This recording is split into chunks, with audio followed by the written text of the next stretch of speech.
Hello, everyone. Come on in to the webinar. And if you'd like to, you can put in the chat where you're logging in from so we know where people are located. So as we gather together, it'll take a minute or so for people to get logged in.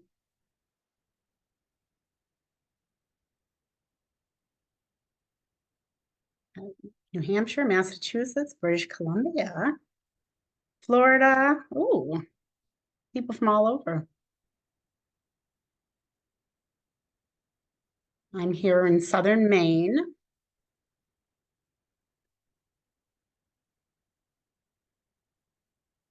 Michigan represented.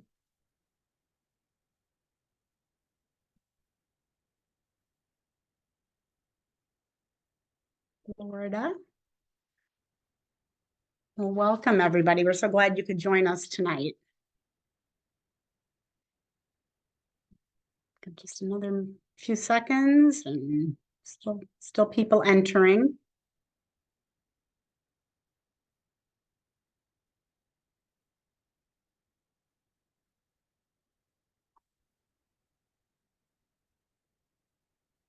Okay.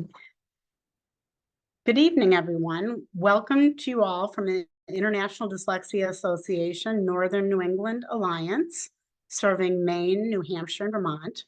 I'm Susan Horahan, the president of IDA-NNEA. Welcome to our Read for Parents webinar featuring Peggy Price tonight.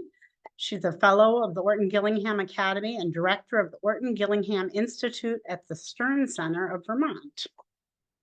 As a branch, we are thrilled to provide these Read for Parents webinars every other month, which focus on different IDA fact sheets and areas of interest to families and educators. The IDA fact sheets are a great tool in informing families and professionals alike on the journey of dyslexia. As many of you parents and practitioners can probably relate, getting structured literacy instruction for students in need is more often than not a difficult journey for parents, students, and teachers.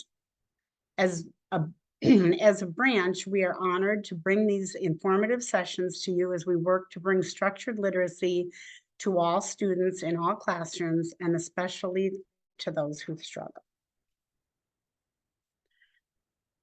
To support today's session, we have Andrea Pollack managing the technical aspects of the webinar. We have Chris Riley, Vice President of IDA-NNEA, and she will be monitoring and adding valuable links and resources into the chat. During the session, please use the chat to respond to prompts from the presenter. And please save your questions for the end of our webinar, where we'll have 15 or 20 minutes for questions and answers, which will be facilitated by Chris. Certificates of attendance are not issued for these free Read for Parents webinars. And today's webinar and handouts will be posted on our website within the next week or so. Please consider joining our branch. There are many advantages, including connecting with our community, staying informed, great deals like IDA TV, and expanding your network. There are a variety of membership levels available, and so one will surely fit your needs. You can look over what different membership levels are offered. Our branch has a number of activities, including Read for Parents. Our next Read for Parents will be April 10th. Tune in at the end of tonight's session for more information on that. We're also doing a Wilson collaborative. Some of the courses are being offered in March and some in June. We'll have conferences coming up that you'll be notified of. And we have a newsletter, which one will be coming out later this month, and then the other one will be coming out in December. And we always offer scholarships to our different events as well. So now it is my pleasure to introduce our speaker for this evening, Peggy Price.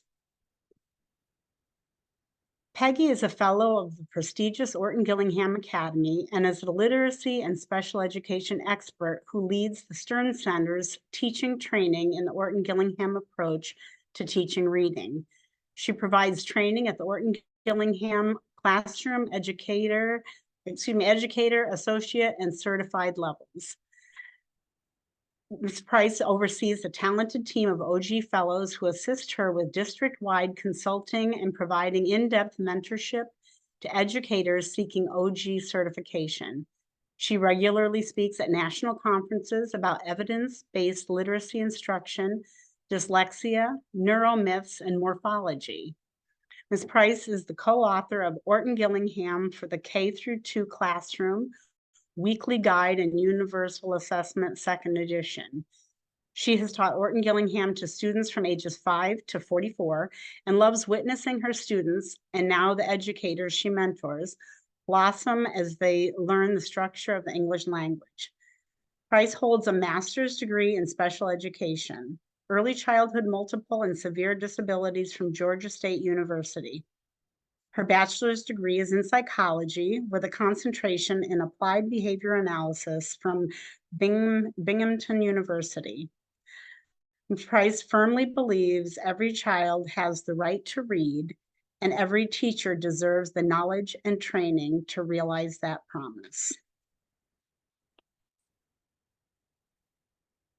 Without further ado, I will turn it over to Ms. Peggy Price. Thank you so much for being here tonight.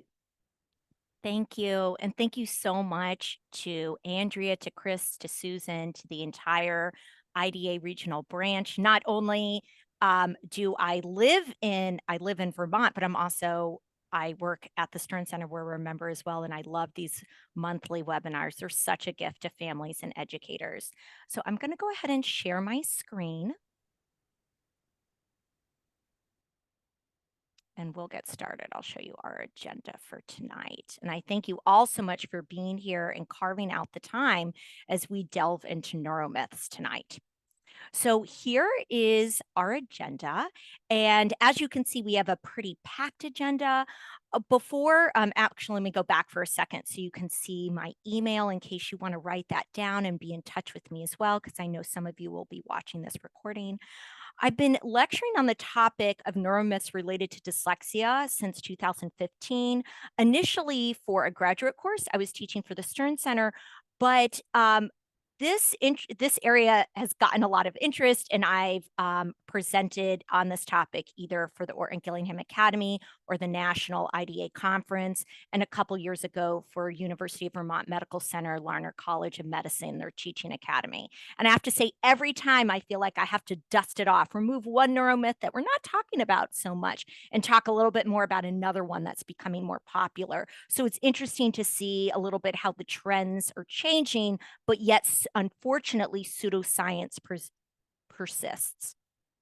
I just want to mention a little bit about where I work at the Stern Center. I'm so fortunate I always say that I have the best job because my job is to work with the best teachers in schools that are dedicated to ensuring that all children learn how to read and write. And the Stern Center is located in Williston, Vermont, although we provide a lot of online services, and it is an educational nonprofit that's dedicated to helping all learners, whether that's through specialized learning evaluations, customized instruction, speech and language therapy, social learning support, and of course, courses, coaching, and professional learning for schools. In addition to the Orton Gillingham Institute that I lead, you can check out our website to see a large variety of different professional learning offerings that we offer throughout the year, and definitely a lot over the summer too. So let's get into our learning objectives for tonight. I'm going to spend just about the first quarter of our talk before I can debunk some neuromyths, I want to make sure that we're all really clear about what is dyslexia, how prevalent is it, what is the underlying cause, and the neural signature, since we're talking about the brain. I really want to emphasize the underlying cause because if the solution of an intervention has nothing to do with the underlying cause, will it help dyslexia? Probably not. Then we'll really get into what is a neuromyth, and I'm going to talk about 7 common neuromyths that we often see in relationship to dyslexia.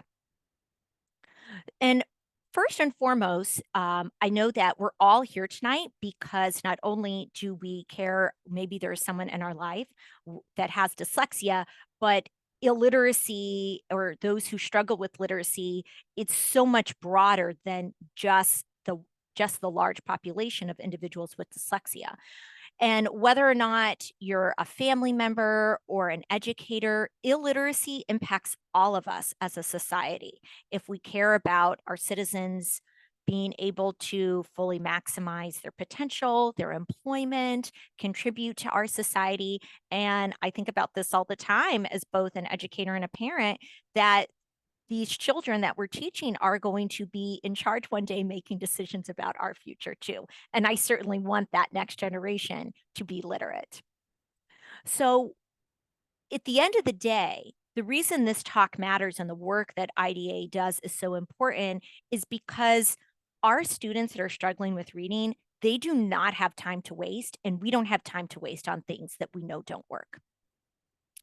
And that's why if we care about social justice or economic opportunity, public health, our planet's health, our future, everyone, I tell everybody should care about implementing evidence-based literacy instruction.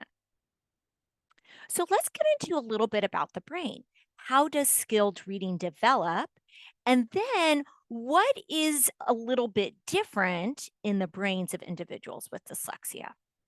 So first, I want to thank one of my dear mentors, Dr. Jane Ashby, who's a cognitive psychologist and now a professor at Mount St. Joseph's, for this next slide right here. So what you're looking at is a simple image of the brain, and specifically the left hemisphere. So in most individuals, language is lateralized in the left hemisphere. I'm going to say that again because that's really important. I say most because for some lefties, I'm a lefty, for some lefties, our hemispheres are flipped, and that doesn't, I don't know what mine is. You don't need to figure that out. But for the most part, we think about language as in both verbal, both oral and expressive language is being lateralized in the left hemisphere. So this little green circle right here represents Broca's area, and that's really where we can think about speech and phonological awareness, the ability to play with sounds and words, like clapping out syllables or segmenting how many sounds are in a word. So if we think about an individual, let's say starting kindergarten, learning to read, but the same could be true of not a 5-year-old, but a 50-year-old who's never learned how to read. What we do have as humans is we are wired for language. Human beings, Homo sapiens, are wired for language. We are not wired to learn how to read and write. Not at all. In fact, it's quite probably one of, in my opinion, the most amazing human invention that Homo sapiens have ever come up with is literacy. Homo sapiens have been around for tens of thousands of years and or even 100,000 years, but you know what? Literacy has only been around for about 5,000 years, and mass literacy, or the expectation of mass literacy, is a relatively new goal. So what happens when we start teaching an individual how to read and expose them to letters and sounds? We have this other pathway that develops back here, and this is at the intersection of the temporal and parietal lobes. And so the LS just stands for the letter sounds. We're connecting sounds and the letters. If you want to be more technical, we're talking about the supramarginal gyrus. So as this gets stronger, and if we think about a beginner reader, whether that's an older child with dyslexia or a young student, regardless, any developing reader, we can see this when, they're slowly sounding out a word like frog. That isn't to say if I have a child sounding out a word, I'm going to say this is what's happening in the brain. I don't know that unless they go through some neurocognitive testing or go get an fMRI. But over time, in a lot of practice, what starts happening is you might be thinking, well, when I see frog, Peggy, I don't sound out the word frog. I just instantly read it. I have this effortless word recognition for the word frog. And you're right, you do have that effortless word recognition. And that's what happens over time. We have this other area in the brain down here that's a little bit lower in the occipitotemporal area. And this is known as the visual word form area. And I'd like to think about it as like a construction site that's slowly building up. It's not like one day you have it, then the next day you wake up and it's there. It's a slow process building over time.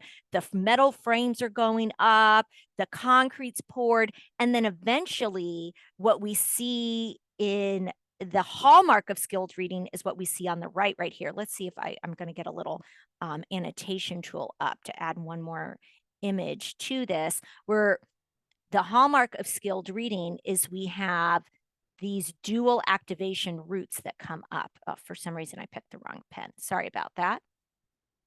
Where we have this top root known as the phonological root that continues to fire. So this letter sound assembly area continues to fire along with this now. I like to think of the visual word form area when I teach classes or lecture about this to my students who are other educators. This is the automaticity area where I didn't have to sound out that word frog or development or Mount St. Joseph's, where I just have that effortless word recognition. And so once again, this is the hallmark of skilled reading that we see, give or take, in typical development around age 9, which, look, that corresponds to about 3rd grade, when kids are making that leap from learning to read to reading to learn. So if this is what's happening in skilled reading, again, this is all more lateralized in the left hemisphere in most individuals. What is happening in the brains of individuals with dyslexia?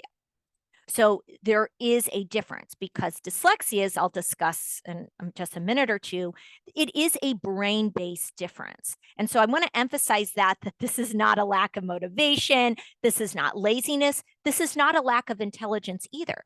We think about intelligence is really more higher order thinking in our frontal lobe. But what I'm showing you in a way proves that dyslexia is not related to intelligence. This has to do with wiring that's happening more in the back left hemisphere. So this next slide is courtesy from Yale University, from their Center for Dyslexia and Creativity, from the Shawitzes. So on the left, we see here, let me just come back for a second. So this brain on the right that I said is the hallmark of skilled reading. Imagine that I just took an axial view, just sawed that in half right there. So now we have this axial view looking down.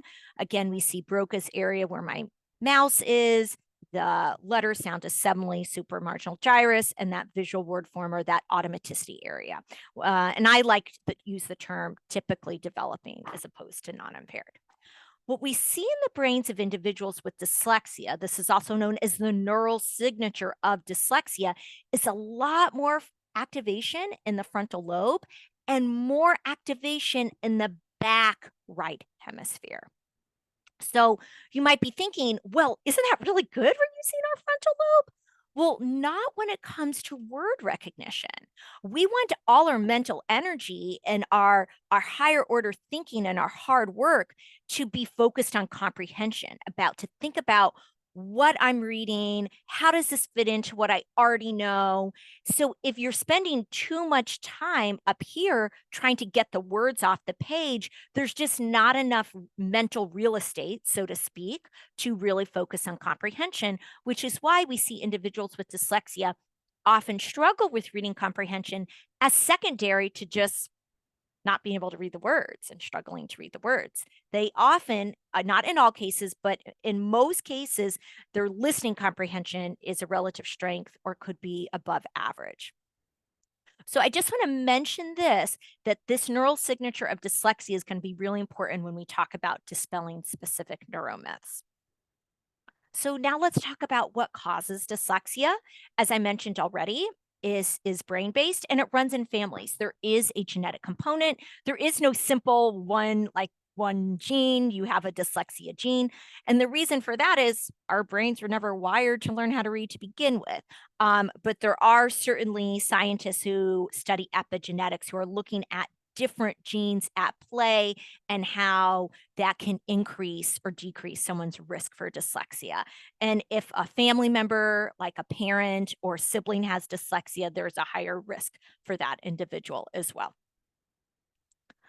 So the core deficit here is phonological processing, and I'll explain what that is in just a minute. But this makes sense if we look at the brain, because as you recalled, this is Broca's area that deals with expressive receptive language, but also deals with playing with specific sounds in a language. So if we think about, our brains are wired to learn how to talk, and it's amazing how the human brain can learn words and grammar. But you know what isn't so innate is this idea that the word frog is made up of 4 phonemes or speech sounds, and to have very clear, distinct differentiation between, let's say, the sound where my vocal cords are not vibrating, and then where it is a voice unvoiced consonant pair.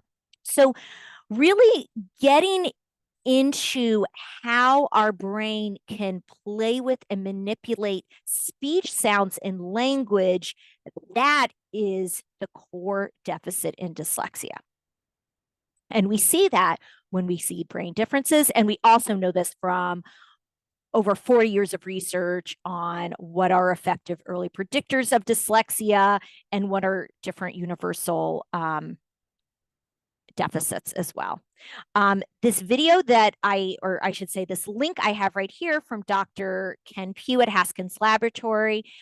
This is a really nice little interview with him that you can find on YouTube in your handouts that will be shared with you. It was intentional. I didn't share every slide I'm showing you on the screen tonight. But anything that I thought had a helpful link, you might want to go back and reference. I included that slide. And I love a quote that he says here about dyslexia is really language problems. And I would be a little bit more specific, that phonological processing problems that ultimately impact the visual learning of reading. Notice what he didn't say. He didn't say it's a visual problem impacting reading, which might sound weird because we think of reading and writing as visual, which it is. We certainly do use our eyes for it. So I'm hoping to debunk any claim that, whether you might come across this talk in 5 years and there's some new neuromyth about something vision related, fixing or curing dyslexia, that unfortunately won't work, because dyslexia is not caused by vision problems. So I want to say, first and foremost, let me clarify something. You might be noticing that I'm wearing glasses. I'm a big fan of getting your vision tested, and if you need glasses, wear them. And in fact, before you go if a student or child is about to go through a comprehensive evaluation, get their hearing and vision checked. That is a good thing to always rule out initially, because of course that will impact academics. But what I am dispelling is that dyslexia is caused by issues with the eye, or that somehow trying to use our eyes to change our brain. It doesn't work that way. What our eye is doing, the eye movement, or what our eye is doing, is an indication of what's happening in the brain. Common symptoms we may hear from individuals with dyslexia may be eye strain, could be skipping over words, certainly could be a letter reversal, or even saying it feels like the words are moving around. However, research has shown that when you give that individual with dyslexia a simpler text, often a decodable text that matches skills that they've been explicitly taught, all of a sudden that more dysfunctional eye movement goes away. And I also want to say that eye movement technology is pretty sophisticated. It's been done for a pretty long time. So we really also know, and the research community has well studied eye movement in dyslexia and eye movement in individuals that don't have dyslexia as well. And those researchers, as I'll get into in more detail tonight, has also been very clear that vision problems are not the cause of dyslexia. The other thing I would really like to debunk, although it's not a formal neuromyth, is that somehow dyslexia is caused by the family not reading to them at home. So we know that reading to children is very important. The American Academy of Pediatrics recommends read to children from the time they're born. I remember when my oldest child was born and we were in the hospital for a week and we finally came home, I remember saying, I haven't read to him at all. And even though he was just a week old, because I knew, oh, it is so important to read aloud. Of course, my family said, it's okay, you have other things going on. So The reason it's so important to read aloud to students and to our children from a young age is because we're building their language comprehension. We're building their vocabulary, the syntax, and word usage in books is often far more sophisticated than what we do in our day-to-day conversations. And of course, it's a wonderful bonding moment as well. It's a great way to learn about the world. But not reading to a child at home doesn't cause dyslexia. I'm going to also add here that in impoverished trauma, poverty, these are terrible things that no child should live with and will impact development without not in one directionality, but it will not cause this neural signature of dyslexia.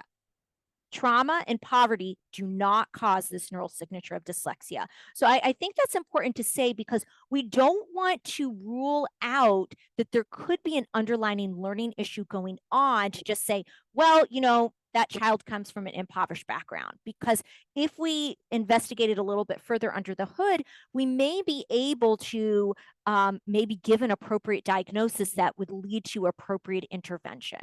There could be comorbid issues going on. So I know I've been talking about dyslexia in the brain, and it's been super technical. So as a big comedy fan personally, I love the comedian Nate Bargatze, and I'm going to show just about a 20 to 30-second stand-up clip with him that I think really encapsulate what dyslexia is. So if someone says, hey, how did you spend your Valentine's Day in 2024? And you said, I spent it learning about dyslexia in the brain. Could say, what is dyslexia? I think that his stand-up right here is going to summarize this. And then we'll talk about, is this a common learning difference or not?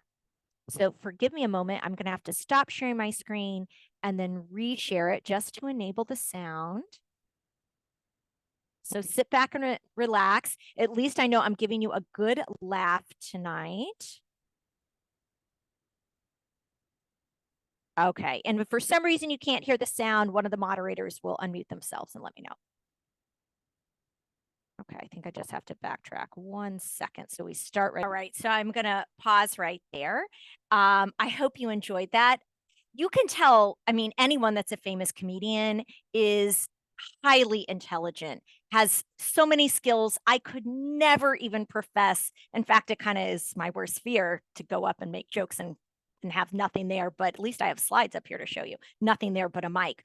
So clearly this is a highly intelligent individual, and yet his joke really sums up dyslexia.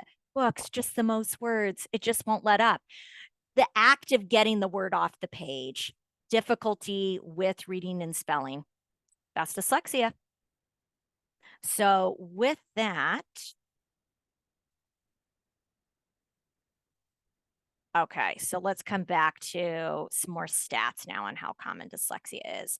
The reason that the work that IDA does in these webinars is so important is this is not a low incidence. This is not a rare occurrence. Dyslexia is incredibly common.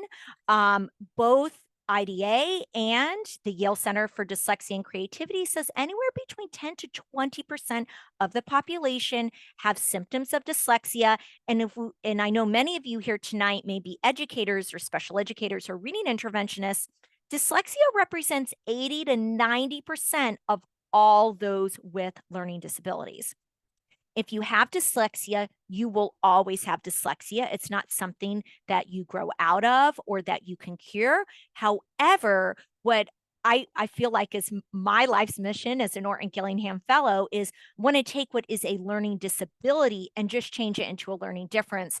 So those individuals with dyslexia can be like Nate Bargatze and really live their potential, do what brings them joy and what they're good at. So let's wrap up our dyslexia talk to springboard into our neuromyth talk. I want to try to use either the Zoom features to vote yes, no, or type into the chat. So I have just 4 questions to review. There's no grade or anything. So let's take the first one. We'll do agree or disagree, true, false. Visual problems are the core deficit of dyslexia. So you could type in true, false, yes, no. And I'm going to pull up the chat on my other monitor. If I'm looking off to the side, it just means I'm looking at my second monitor. Awesome. I'm seeing everyone say false, false, false, false. Wonderful. Okay, number 2, the neural signature of dyslexia is more activation in the frontal lobe and posterior, that just means back, right hemisphere when reading. Is that true or false? Or yes, no? Let's look. True, you got it. You got it. Awesome. Oh, I'm seeing so many familiar names in the chat too. I love that. Okay, number 3. Dyslexia is the most common learning disability characterized by difficulty with reading with difficulty with accurate, effortless word reading and spelling. It is not a function of low intelligence or laziness. So let's see what you're all typing in here. Absolutely. Yes. Yes. I can't take any credit. I'm sure you all knew that one. You didn't need me for that one. Okay. And last one. The human brain is wired to effortlessly learn how to read and write. You all got it. Excellent. That's false. Yes. There is certainly a small percentage of individuals that will learn how to read with just minimal exposure. But that isn't the majority of students, and certainly not for individuals with dyslexia. So now, if you thought that was fun, we're going to get into some more fun. We're going to talk about what is a neuromyth and 7 common neuromyths. So I told you I already liked comedy, so this next bit won't surprise you at all. I have another celebrity to help teach us about the brain tonight, and this is Steve Carell from The Office. I'm not going to show you the clip for time, but I'm going to quote to you from an episode of season 6 from The Office that one character, Aaron, goes into Jim. Jim is functioning as, I guess, the interim manager for the day. And she comes in and says, Jim, it's 2:00. Do you need me to spin you in your chair? And Jim says, why would I want you to do that? And Aaron replies, well, Michael says it's a thinking technique. All the top executives do it. It keeps the brain moving, and a spinning brain is a working brain. So this is not one of the 7 neuromyths we're going to debunk, but I'm hoping this will just help stick in your mind that a neuromyth, it's a beautiful Greek-derived word, myth meaning not true, and neuro related to the brain. So just like Michael Scott in The Office, any commonly held false belief about how the brain or mind functions is a neuromyth. So let's get into these 7. I'm going to go through the first 3 more quickly. And the reason for that is these help set the stage for the next 4. I categorize these first 3 that I find are less being used in terms of instruction, but I would love to somehow remove them, particularly as those of you that are professionals, educators, watching this, to remove them from our language and discussion with talking with our colleagues and families, because they're just based in pseudoscience. So the first one is, are you left-brained or right-brained? I hear this all the time, I'm sure. And please note, many of these myths that I'm going to dispel, please note that many of them I believed. In fact, there's one that I learned at a professional learning, and then I went back to my school and taught it to my entire school. So I do that with like my a mea culpa. So if any of these other myths tonight, you're like, oh, well, I thought that was true. Well, that's what makes it a neuromyth. It's a commonly held belief. So there's a glimmer of truth that gives these neuromyths sticking power. So the idea here is that you are predominantly more left brain, so you're more logical, analytical, factual, or you're predominantly right brain, you're more creative, artistic, emotional, intuitive.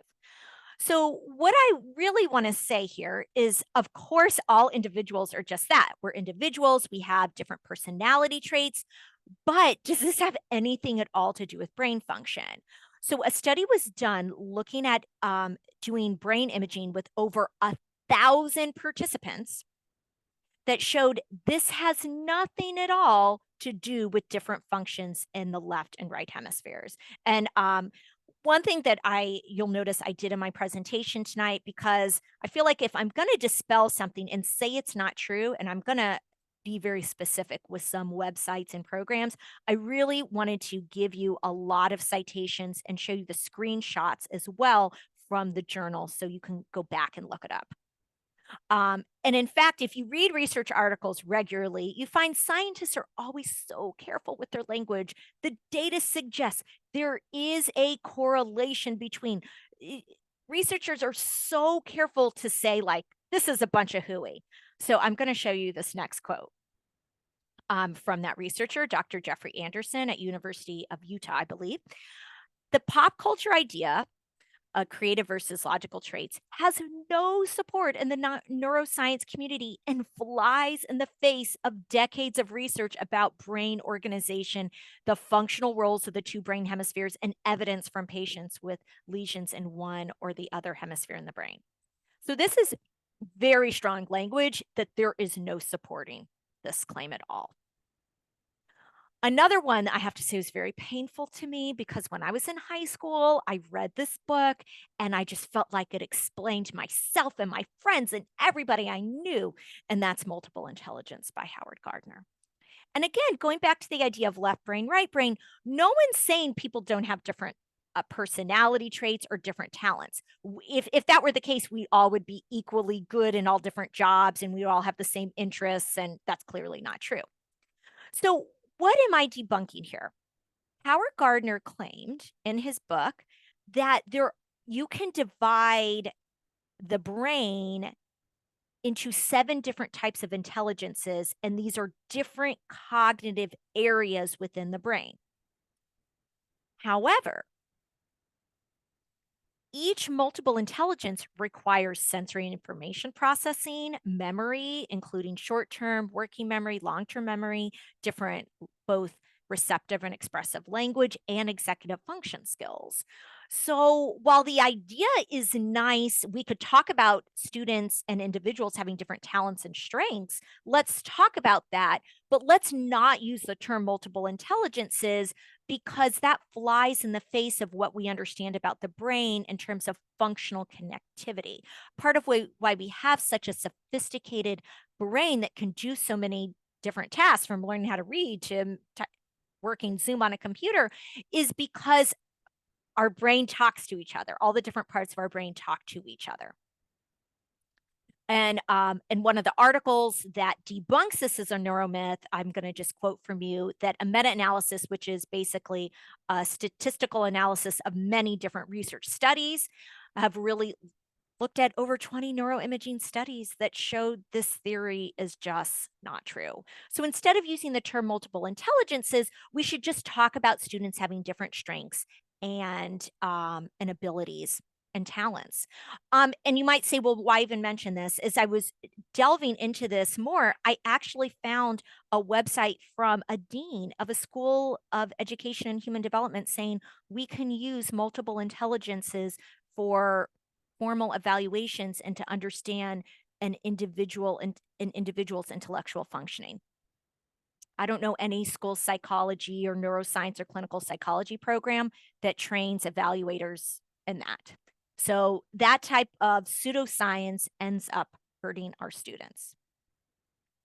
The third one that I think is probably the most common of this first 3 is VAK learning styles. So V standing for visual, A standing for auditory hearing, and K kinesthetic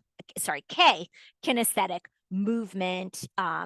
Sometimes we might think of moving as along with touching as well. So the claim here is that we can evaluate students to determine their dominant learning style. So if my dominant learning style is visual, or that often very common colloquial phrase, I'm a visual learner, which is based on this learning style theory, I can then only learn information that's visually presented. If for some reason you are not able to see my screen and you are just listening to me, you're out of luck because the theory of learning styles says you will only learn information through one sensory modality.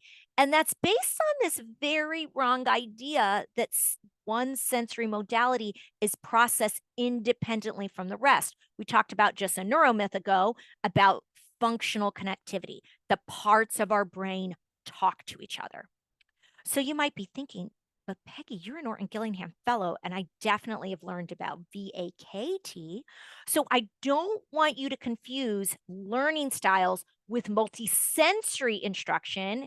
In the OG or structured literacy world, we often call this VAKT, visual, auditory, kinesthetic, tactile, but we're saying something totally different here, even though we're using very similar letters that stand for different senses, right? In multisensory instruction, we are simultaneously linking different senses. So, for example, when I'm learning letter B, that letter B says B, I'm going to also learn the letter formation, and then I'm going to practice tracing B says B, or I hear B. I'll repeat it, and then I'll write it while I say it. B says B. That is simultaneously seeing and hearing the same information. And there's a lot of support for this just in how the brain works. Because if we think about, if you were to just close your eyes for a moment and think about a rich memory from your childhood, let's think of a good memory, but let's say it was even a bad memory, a memory that's very salient to you, you probably remember what you were wearing, maybe sights and sounds, maybe what other people around said. It's a very vivid memory with lots of senses, lots of different sensory inputs saved in there. So it just is common sense based on how the brain works that when we integrate and using more sensory modalities, we're going to help that learning stick. That's why we often learn so much more in a field trip than from a book, from the same thing, right? Like going to a zoo and seeing a giraffe is going to be different than just looking at a giraffe in a book. Not knocking books, but zoos are great too, multisensory learning. So I want to be clear here. What am I debunking? I would love for us all to stop using the terms, I'm a visual learner, I'm an auditory learner, I'm a kinesthetic learner. Instead, let's just again be very objective or explicit with what we're observing. This student benefits from visual supports or manipulatives, making learning very concrete, like in math. They benefit from reviewing manipulatives before just giving a math sheet. Or if we're doing phonemic awareness or spelling instruction in an OG lesson, we'll often use manipulatives for that. So good teachers, they find a variety of ways to engage your students to make the learning multisensory and engaging. What we are refuting is the idea that we're going to waste any time to assess the student's dominant learning style and then only try to teach that way. And I would also say that researchers that study neuromyths have also pointed out that there is harm done to students when educators are taught this, because this often has a pigeonhole effect where if we say, well, often sometimes a kinesthetic learner, I've heard individuals use it as an insult, like, I don't know it, I'm a kinesthetic learner. So often, and instead we should just say we learn better hands-on. I don't know anyone that doesn't learn better from hands-on. So I wonder, I'm going to give you about 30 seconds, just maybe on a scrap of paper. Could you list those first three neuromyths we just discussed? And maybe put a star if any of them surprised you. Any similarities among the three? Don't type it to the chat, just write it down. Because when we take notes, that's more multisensory, and that helps us learn more too. That's my secret goal of having you do that. So I'm going to wait another 10 seconds.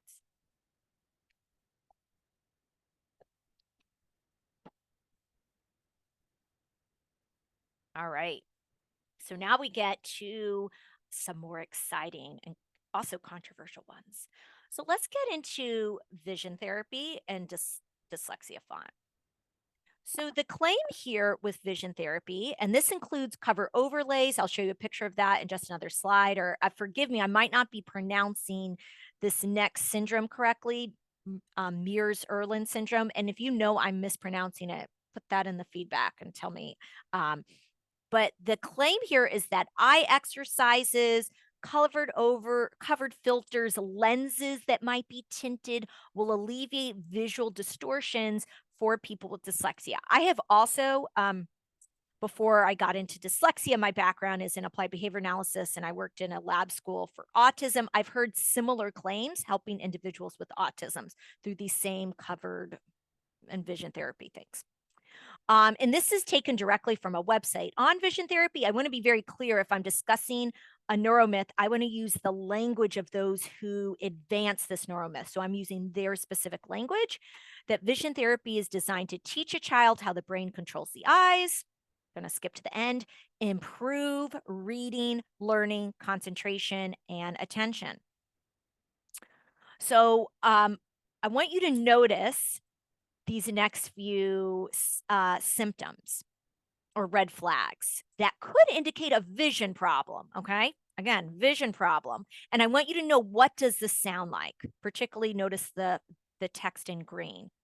Reading below grade level, reduced reading comprehension, loss of place, repetition, and or omission of words while reading. Confusing similar words such as was and saw. Reversing letters. Spelling difficulties. Dislikes or avoids homework. Writing numbers backwards, such as 2 and 5 or 6 or 9. Messy handwriting. I'm just going to stop right there. Type into the chat, what does this remind you of? In fact, this could be like an IDA fact sheet, right? Minus the top one about red flags for vision. Yep, I see Jean and others have typed in. Dyslexia, yeah. So this is another thing I want you to be on the lookout for with neuromyths. Many times they will not use the term dyslexia, but yet what the symptoms they purport to fix are dyslexia. And then this next two that are listed here are not specific to dyslexia. Difficulty with changing focus from distance to near and back again. That does sound like a visual issue.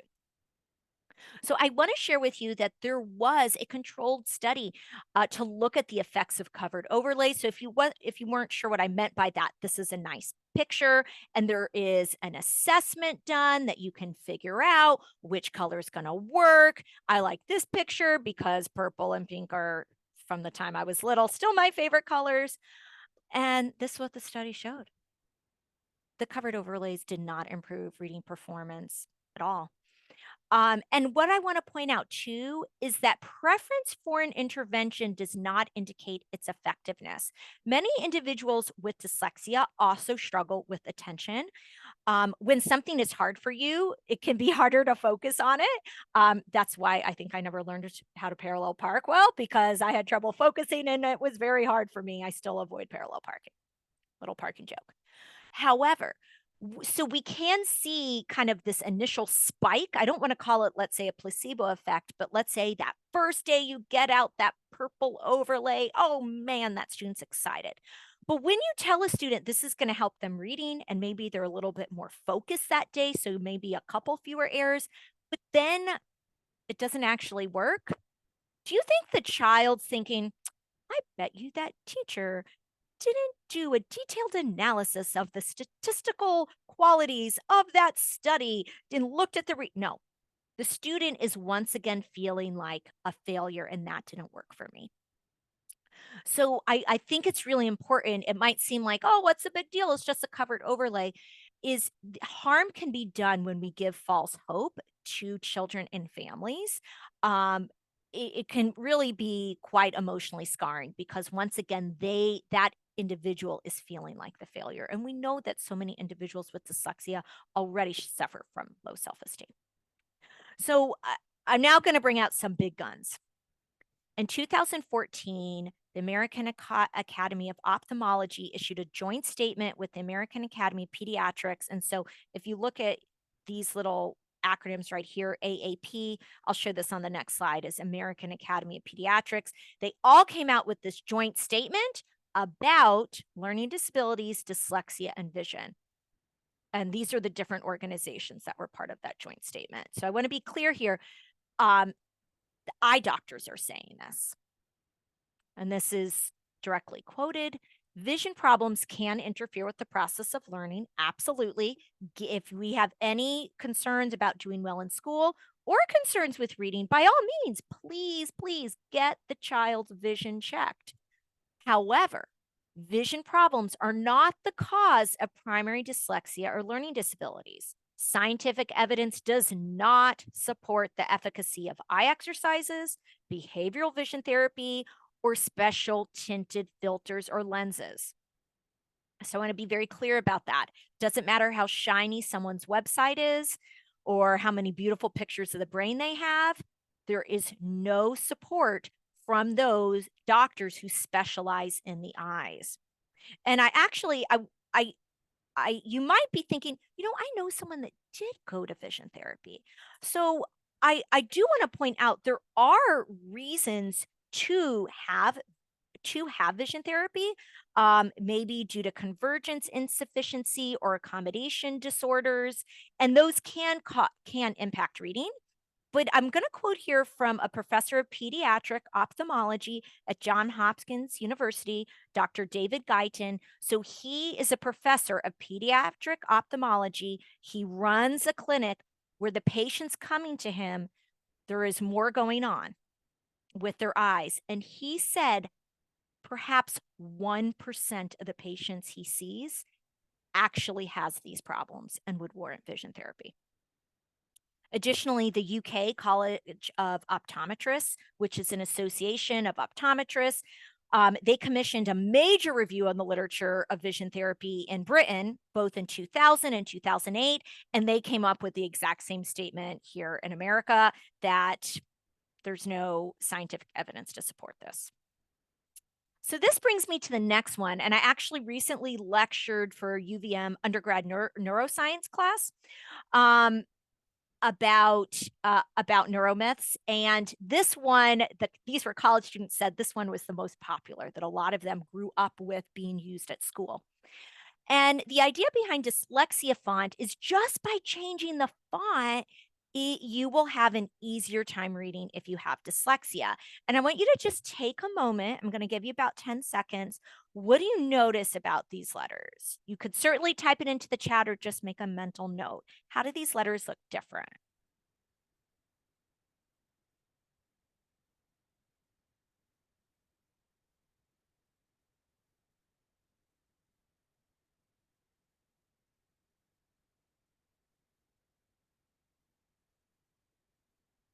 So you might notice that the letters are weighted more at the bottom, and the person who developed this specific dyslexia font is an individual that says, I have dyslexia and I made this for me and it really helped me. This is what is known in the research world as like a person who argument. I have this condition and this helped me.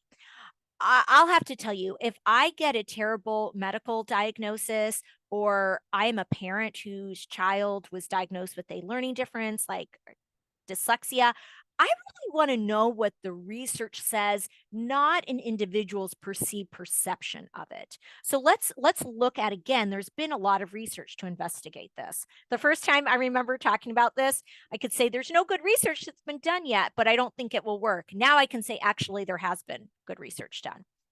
There were 3 solid peer-reviewed studies done in 2016, 17, and 18, and really showed there was no consensus. There was consensus, there was consensus that there was just no measurable benefits. And this article here from Edutopia does a really nice job summarizing it.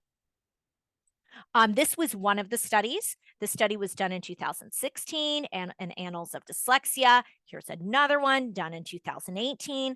And for time, I'm going to skip over some of the details of the study, but I want you to know that this specific study that was done, it looked at the first experiment looked at almost 200 individuals with dyslexia. The next experiment looked at about 100 with dyslexia, another 45 without dyslexia, to look at, does it lead to faster or more accurate reading? It did not in both studies. We're now talking over about 300 individuals. Did the students with dyslexia have a preference for it? In one study, it was dyslexia font was compared against Arial font, and the other one, dyslexia font, was compared against Arial and Times New Roman. In both studies, the individuals with dyslexia actually preferred the non-dyslexia font. It was either Arial or Times New Roman. And also, font preference was not related to reading performance. Sometimes what we think helps us doesn't actually help us. I know I've had this conversation. I remember when my husband and I were in college together taking classes, and he's like, I'd love to study with music playing. And then we're taking classes in cognitive psychology together. And I said, well, actually, we just learned in class that doesn't help. The brain doesn't multitask as well. So unless it's classical music or instrumental, you're better off not listening to music while you study. So keep in mind, preference doesn't always mean it is helping. And the last thing I want to say is there's a myth that somehow our reading brain is processing every letter differently. Let's say this A that's more typeface, like we'd see in Times New Roman, versus this A versus uppercase or lowercase. Maybe for a very beginner reader, that is true. Like I have a 5-year-old, and I know she is better at recognizing more uppercase letters than lowercase, very common for a child in preschool. But once we learn that letter sound correspondence, our brain recognizes every letter, regardless of font, as that letter sound. Otherwise, could you imagine how hard it would be for us to read? Every time a new font would come out, our brain would have to learn it. That would be so slow and inefficient.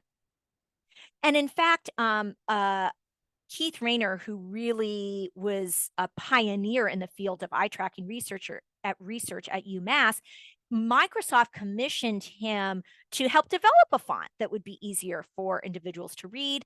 He and his lab, Dr. Jane Ashby, I mentioned before, she was a graduate student in his lab. 7 studies were done to try to find this font. But different fonts didn't make any difference with reading times. So in sum, dyslexia font does not work and has the risk of providing false hope. This next one I'm going to go through a bit quickly because I'm happy to say I think it is losing popularity. Coordination exercises, I would say the most popular one is Brain Gym. And yes, I have done this as a classroom teacher myself. Or I've certainly have heard about this.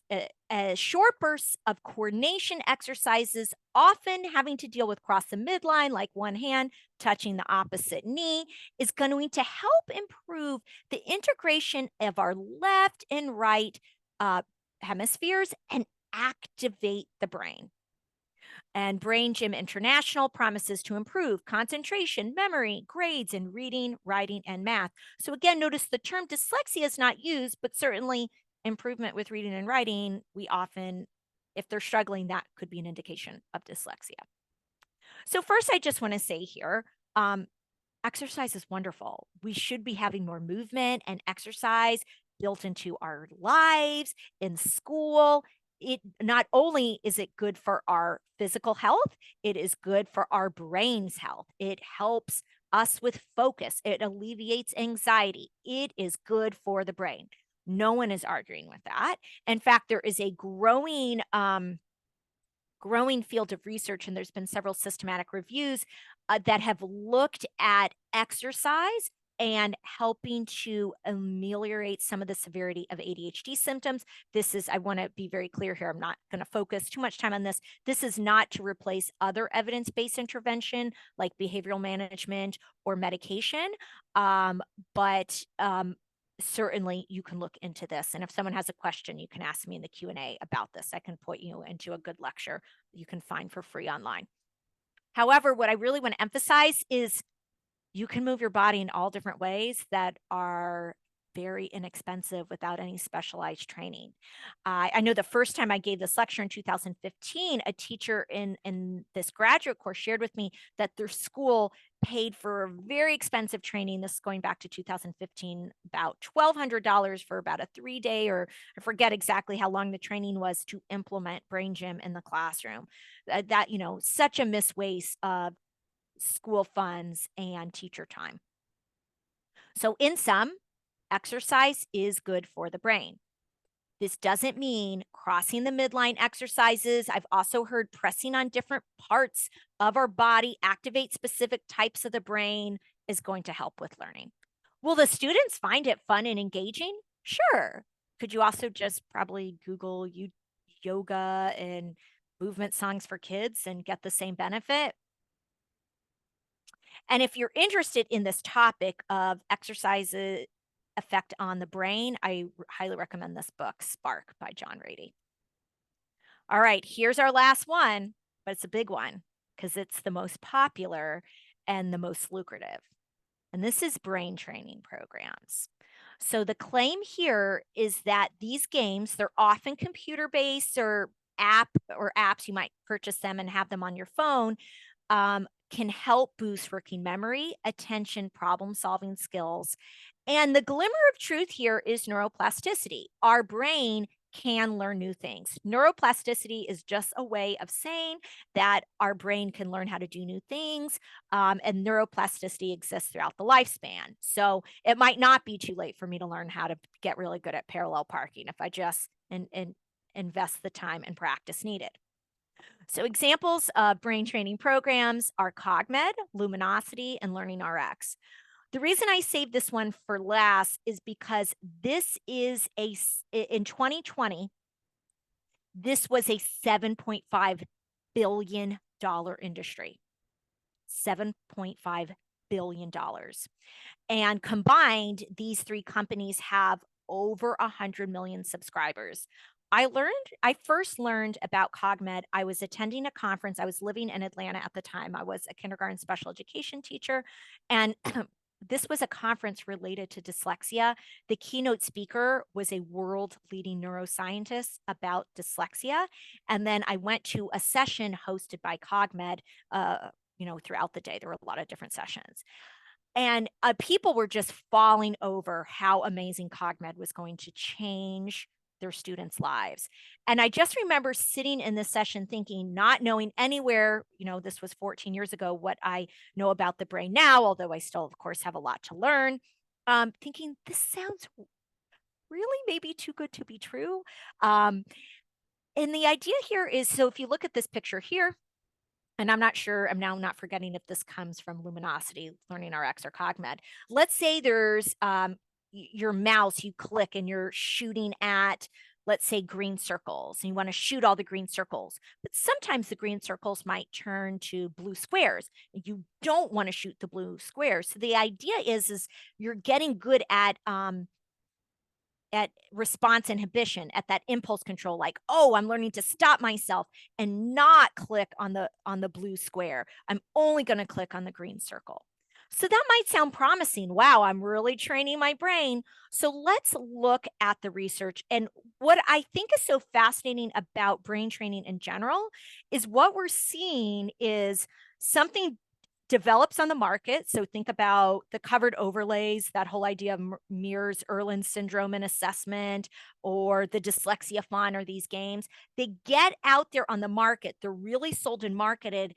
And then it takes researchers a while to start learning about this. Oh, this is popular. And then say, let's study this and let's do more studies. And now we have scientific consensus. So unfortunately, what often happens is the research is much slower to catch up with what's being really marketed with a lot of money behind it. So this was one such review in 2018 that was called Brain Training in Children and Adolescents. Is it scientifically valid? So this is what it showed. And I'm going to spend a minute just to explain the results a little bit more. And I want you to think about the example I gave where we're using the mouse or maybe even like joysticks, pew, pew, shoot at the green circles. Oh, stop, inhibit yourself, not the blue squares. So when we measured progress in a very similar computer game, they did well. Wow, look how much they've learned.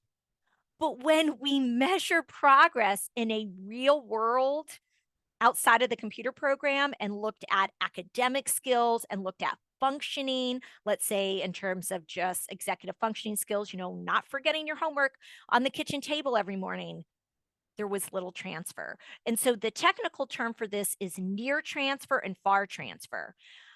I think it makes good sense that if you practice playing a very specific computer game, you're going to get good at playing another similar computer game. That's near transfer. Far transfer is this actually impacting this where it matters in my school and day-to-day life? No. So as you could see, I'm a little fired up about this one. So I have a couple more slides and quotes to show you here, but I'm going to go through them quickly for time because I want to get to your questions.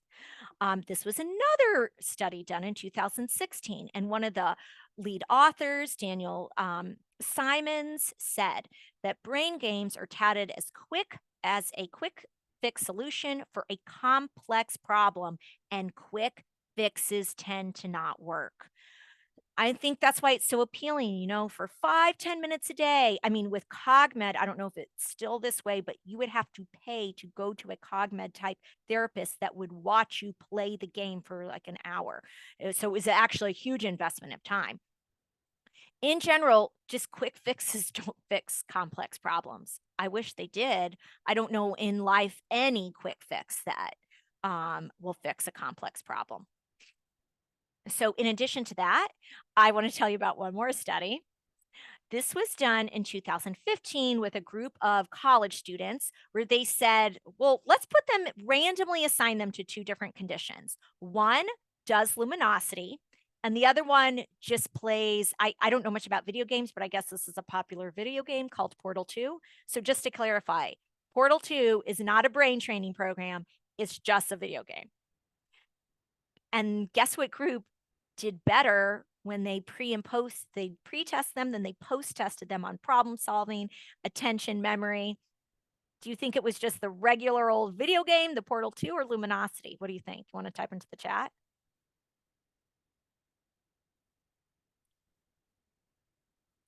If you said Portal 2, you'd be right. Yep. So this you can see is just a screenshot from the study. They tested subjects randomly assigned to two different conditions. All were pre-post tested on problem solving, spatial skills, and persistence. The Portal 2 players did better on all three constructs. So this is not an advertisement for Portal 2. This is just to show the snake oil that's being sold here. There's been a lot more studies, but I'm just going to stop because I'm getting a little carried away, aren't I? There's a nice little article here in Vox that summarizes this nicely, just like that Edutopia article that talked about dyslexia fonts. So let's sum this all up. Let me wrap this up for you in the next couple minutes. Whew. We have discussed a lot tonight. We have discussed 7 common neuromyths. I wonder if you can take a moment to list a couple more. And maybe put a star again. Which ones did you find the most surprising? And any similarities? I'm just going to stay silent for a moment.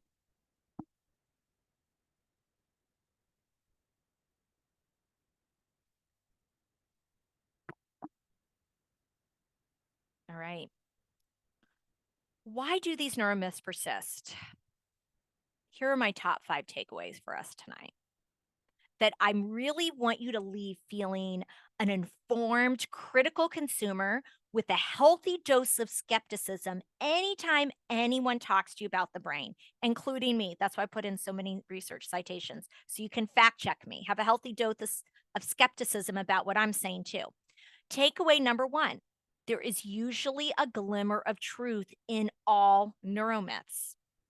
So for example, bilateral movement, crossing the midline, is really good when we're babies and learning how to move our bodies. This does not mean that these exercises are going to help improve academic outcomes. I want to also say here, I could have added this as a 6th takeaway, you can't improve reading and spelling and writing without actually teaching and practicing reading, spelling, and writing, or an underlying skill underneath that, like letter sound correspondence or phonemic awareness. It just won't work that way. That's why we must all have this healthy dose of skepticism and be a critical consumer. And there's actually, this was another study I thought about putting in there and didn't for time. They did a study that showed if you just have a picture of a brain, people are more likely to believe it. Look at what I'm doing right now. I got a picture of a brain on the slide. So just because something looks shiny and uses big terms and talks about the brain doesn't actually mean it's evidence-based. We want to go back to the actual research. And the number one thing we have to keep in mind is the human brain was not wired to read or write. So, what is needed is not quick fixes or fun movement. We'll do fun movement, but in addition to fun movement that's inexpensive and doesn't take extra specialized teacher training, we need explicit, systematic literacy instruction. Number 3, we learn best when we utilize multiple sensory modalities, not one dominant learning style. So I hope we will all, I myself have been guilty of this too. We're all going to stop saying I'm a visual learner or I'm an auditory learner. We're going to just say what the student will benefit from. And keep in mind, dyslexia is not a problem with the visual system. This is a language-based processing disorder. It's based on specifically phonological processing, and there is not an easy fix like dyslexia font, covered overlays, computer games to fix working memory. That's part of the appeal and why they persist. It's because who doesn't want a quick fix? I remember in grad school, those 5-minute ab machines. I remember, I'll just admit, in the company of friends, I kind of looked into it online like, hey, does this work? Will this give me, if I strap this machine, will this give me abs? No. Don't worry, I didn't buy it. I saved myself the money. This was the start of that healthy dose of skepticism. So keep in mind, no easy fixes. And lastly, our two brain hemispheres, while they do have different cognitive specialties, they are well integrated. Unless you surgically cut your corpus callosum, they're talking to each other. So again, this idea of crossing the midline exercises and all these other things to make the brain hemispheres talk to each other. That's like saying I'm helping one eye talk to the other eye. It's a little silly once we understand how the brain works. So, believe it or not, we accomplished quite a lot. I hope you feel like these learning objectives were met. I don't want to just leave you with what doesn't work. I want to leave you with what does work, where we should put our time, attention, and focus, and that's evidence-based instruction. This means something that is peer reviewed. And I would say too that instead of, well, looking at curriculums is very important and really delving into how a curriculum is teaching reading and writing is important. We're really within the research world, we need to look on instructional principles. Like we know direct instruction works, systematic instruction works. Um, we know that skills that could be concepts that could be easily confused, like B and D or ERI or UR, should be separated and not taught close together. So we really need to look at instructional principles and then how does a curriculum fit with what we know in the research is good practice for those principles. And last thing, not just one study with maybe a small sample size, but multiple studies across multiple contexts. And just how does this claim fit into the overall scientific consensus? About a year ago, I had a teacher email me to say, Peggy, I loved your neuromyths talk. I just heard about a lamp with a special light that helps individuals with dyslexia read. Have you heard anything about it? Do you know any research about it? So I said, oh, I had not heard about it, but I don't need to even look into the research to answer this because the scientific consensus is very clear that dyslexia is not caused by vision problems. Hence, a lamp would not help. Simply put, where do we need to spend our time, focus, emphasis on teacher training? Make sure that developing readers, this includes both individuals with dyslexia and maybe just a beginner reader. We have to first master letter sound correspondence with systematic phonics instruction. Notice that word on systematic, not implicit, not through initial analogy approach, like just memorize all the AT words and all the UMP words, but systematic phonics instruction that incorporates phonemic awareness, handwriting, and spelling. And not only do students in the early grades, and particularly students with dyslexia, need a heavy dose of these foundational skills, but it can and should be taught alongside reading aloud from great children's literature, having a classroom and home environment with rich literacy and knowledge building opportunities. So, while this isn't a neuromyth, I would love to debunk the myth that somehow, if we spent the time and did a heavy dose of foundational skills, there isn't time to do those other things. That is simply not true. And my experience when I was a public school teacher in Atlanta, I was so lucky to work at a school as a kindergarten inclusion teacher, which just means I had a lot of kids with this with different special needs in my class, about half of the class. Not only did we do OG and we read decodable text, and we did that every day, there was still time to do read alouds. We did a lot on folklore across the world. I taught my students about the environmental impact of oil spills. We did an experiment with oil and feathers. We learned about phase changes of matter. I did a yoga series with them. We learned about famous civil rights historical figures like Rosa Parks. There is time. I'm not saying the scheduling is easy, because scheduling is always difficult and can be tight in schools, but let's stop this last myth that somehow it's either or. We can do both, and that's what our students deserve. So, this last quote I'll leave you with, and then I promise I'll be quiet so I can hear from you, is that we ignore science at our own peril. I love this quote from Dr. Wardlow, that resources are scarce. Instructional interventions that are based on misinterpretations or overinterpretations of brain science take time away from things that do work. Couple more quotes here. And again, you have my email address, so feel free to be in touch. I'm going to turn it over to our wonderful moderators. Hi, and thank you so much. You're getting a lot of positive feedback. Everyone's like, this has been amazing and wonderful and greatly appreciated.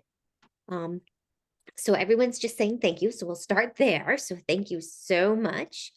And then some people just have some questions. So one person had mentioned they thought that VAK was related to like learning style. Yeah, so I've seen the term used multiple ways. So VAK learning style is the myth I talked about at the start of the lecture. The idea that we have this primary learning modality and we can only take information in through that one modality. There are different ways to assess students. And if you think this is a joke, I went to a training. It wasn't through the OGA, but it had Orton Gillingham in the title when I was maybe a first or second year teacher. And I learned this, and I was given a checklist of questions to give to my students to figure out their learning style. And then I went back to my school and I gave a presentation to the whole staff on it. That's the pseudoscience.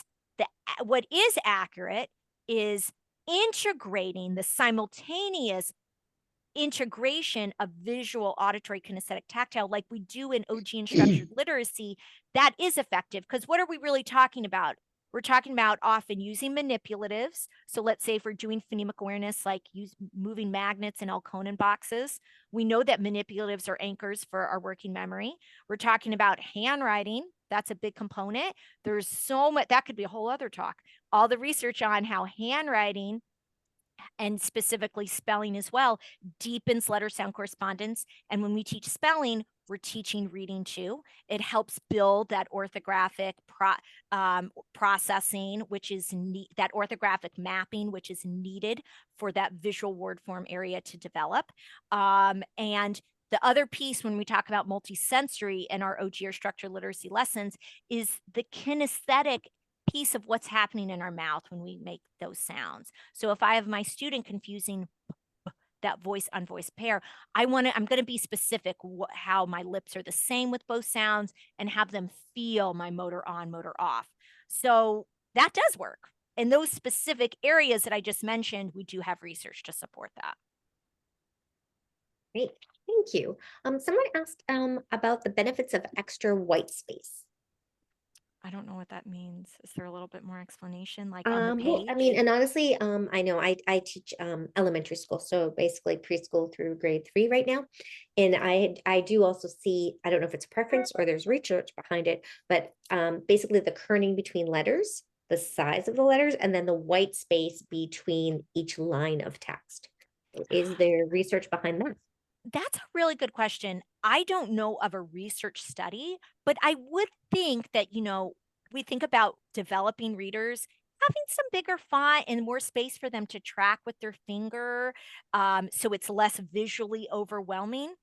That makes good sense to me. I was just observing a lesson the other day where the word sort and the words were really small. And I just said, I would just make those bigger. As someone that wears glasses, I'm always thinking about, wait a minute, did you make that too small? I will also mention, a couple years ago, I read a study about individuals with dyslexia reading on a Kindle. And this specific study actually said that they did a bit better. I want to say there's actually a lot of research that reading on print is preferable to a screen. Mhm. Regardless of dyslexia. That could be a whole other talk. And Marianne Wolf has a great book on that, Reader Mhm. Come Home, Right. The Reading Brain in the Digital World. But anyways, this study that the individuals with dyslexia did better with the Kindle, part of the theory that the researcher said was that they can make the font bigger. So there's just less they're reading at a time. But I think that speaks to reading is harder if you have dyslexia. So it's just a little less overwhelming. Parallel parking is harder for me. So if I don't have a car behind me honking at me, it is easier for me to focus and take my time with that parallel park. It doesn't mean that, right? It's just how can we make a task that's a little bit more overwhelming a little less? So I don't think it's anything necessarily magic about white space. I was just adding things to Mary about Oh, Marianne. good. Yes, Yeah, I sure. love Marianne Wolf's book. Thank you Me for too. adding that link there.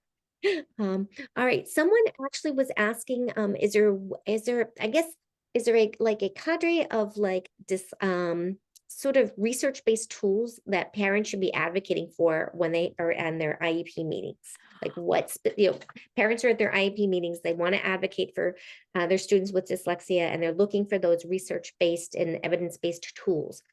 I have a Oh, wonderful article to reference that maybe one of you can look up. It's on IDA.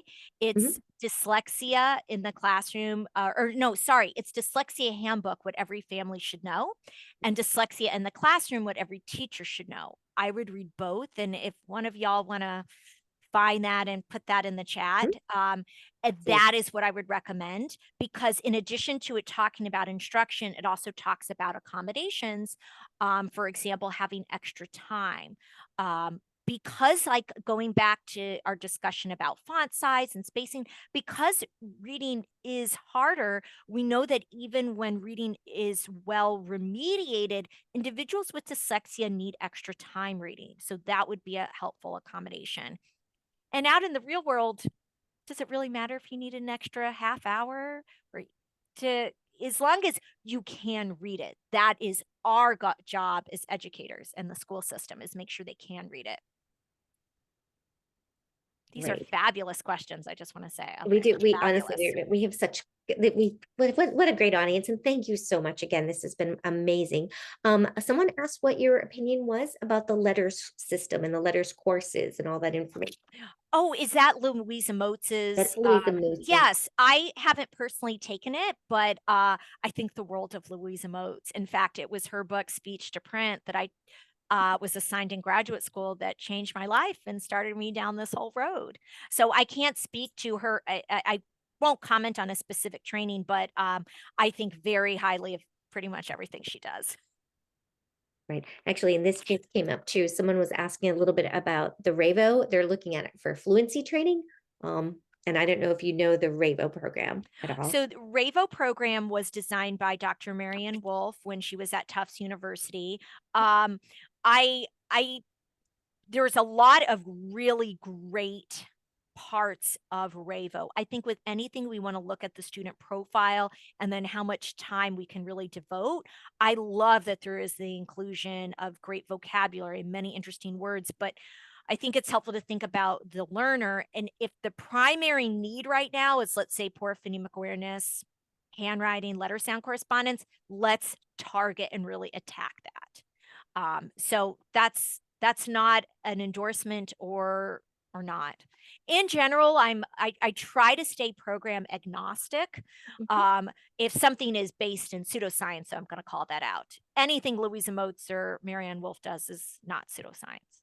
These are well-regarded researchers. All right.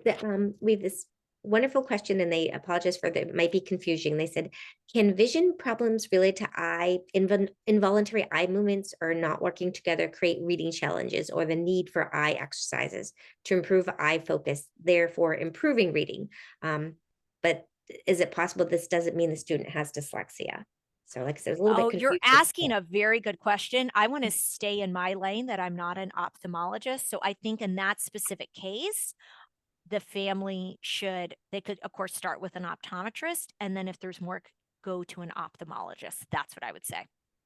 I would not be one, I would never be one to say, oh, it sounds like this specific child needs, I would say something more of like a medical intervention, of which I'm not qualified. But keep in mind that quote from that pediatric ophthalmologist from Johns Hopkins University, that less than about 1% or less of the patients he sees truly need vision therapy.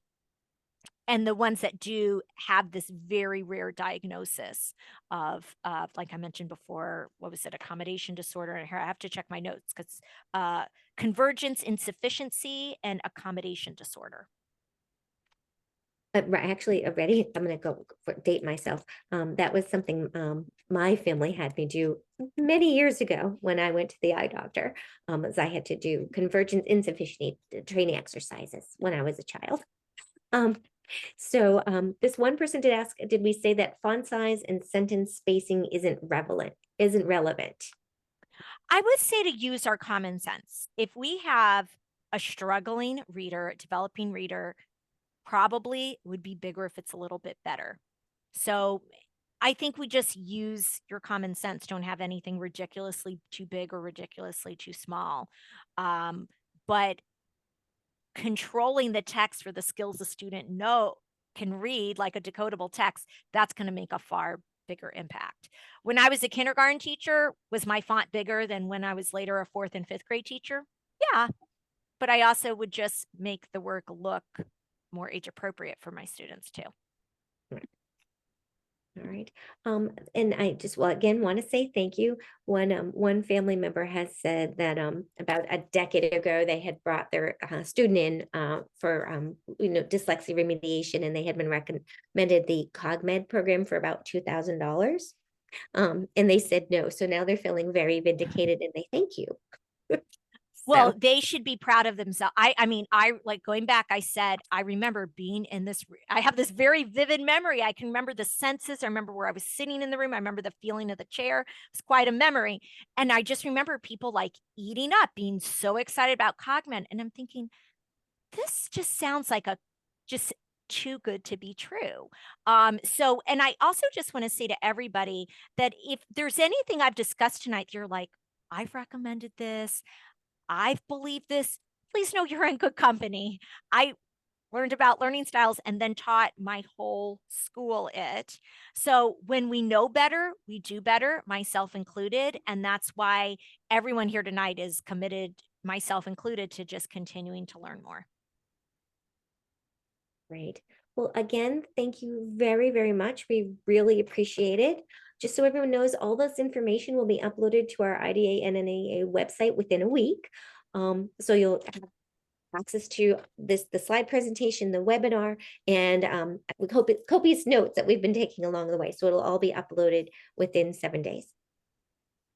So Thank you so much, so Peggy. That was Thank an you. amazing share. We appreciate it. All right. Have a great evening, everyone.